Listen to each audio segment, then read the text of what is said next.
السلام عليكم ورحمة الله. تحية طيبة لكم كلكم بمقاماتكم السامية. تحية لكل الشعب السوداني. طيب، في المقطع ده دايرين نرسل صوت شكر وعرفان لأبطال الشعب السوداني العملوا مظاهرات على مستوى الاتحاد الأوروبي. تحياتنا لكم كثير، وبنقول للناس الجياشة، ناس الجيش، المقطع ده ليك انت الوطني السوداني ده، السوداني الحقيقي الواقف على عرضك وعرضك.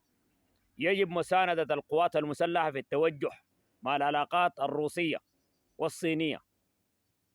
التصويت يكون على الكلام ده، تشجيع القوات المسلحة للخروج من حاجة اسمها يا جماعة شنو؟ مجلس الأمن. أي دولة تحالف الولايات المتحدة الأمريكية هي ضد السودان. الحرب دي الآن ظهرت لك تماما، ما حربك انت بينك انت وبين ميليشيات الدعم السريع أو مشروع جهينة. مشروع جهينة مشروع صهيوني ضد الشعب السوداني، مشروع أمريكي الآن بحثي جدا. وتوجه القوات المسلحة السودانية والتعاقدات مع روسيا أو مع الصين معادلة حقيقية بتحفظ الوطن. ونحن بنقول أي حاجة بتحفظ لنا كرامة الدولة السودانية، بتخلي أن القوات المسلحة تكون عندها الدفاعات الجوية والبرية والبحرية أمينة عشان نحرر أراضينا. مرحب بالتحالف ده دورك أنت، ودورك أنت أنك تشير الكلام ده توديه للقيادات العسكرية. الناس تعمل شير والله ويكسبلور، وشاكرين للمقدرين للناس الامس الشيروا المقطع لابننا بيبي، وصل درجه ممكن يكون وصل كويس اخواننا. وتاني برضه بنكرر، الناس الله يفاتيها، الناس ما تقعد في حاجات الانصرافيه. رسالتنا لاخونا الشكري، تحياتنا لك يا حبيبنا يا راكس. الحمد لله الف السلامه يا صاحبي.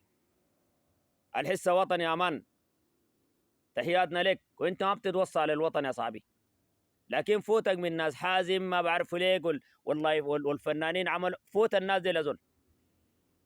فوت العفن، فوت العفن يا زول. قوم فوق، قوم على هيلك يا صاحبي. رسالتي ان شاء الله تصلك. تحياتنا لولدنا جلة يا بسبحة، يا تحياتنا لك يا من، تحياتنا لدرعة، تحياتي لك، تحياتنا لك يا راكز. يا اخي ربنا ان شاء الله يمتعك بالصحة والعافية ان شاء الله. تحياتنا لك يا اب قلم، اب قلم يا اكل الباسطة. تحياتي لك يا من، شت هيلك يومين ده شايفك خلاص الشغل ده رخيط، بقيت تعمل لك في حاجات كده اركب الجنجويد. تحياتنا لكم يا جياشة. ورسالتنا دي ان شاء الله تصل الشكر يا اخي حبيبنا يا صاحبي. تحياتي لك يا اخوي يا اخي. انت رجل والله يزول بالزاد عليك ما في يا اخي، بحنيك على الجهود اللي قاعد تقوم به ده. لكن امرق من الناس دي السفاهه بتاع مصر دي، امرق منهم. امرق منهم، اشتغل في شغلك ولا تستضيفهم ذاته، لان انت بتضيع لنا وقت زي ده. نحن محتاجين لك. تحياتنا لك كثير يا زول. ده ما وقت الجوديات، اركب العفن. تحياتنا لكم كثير.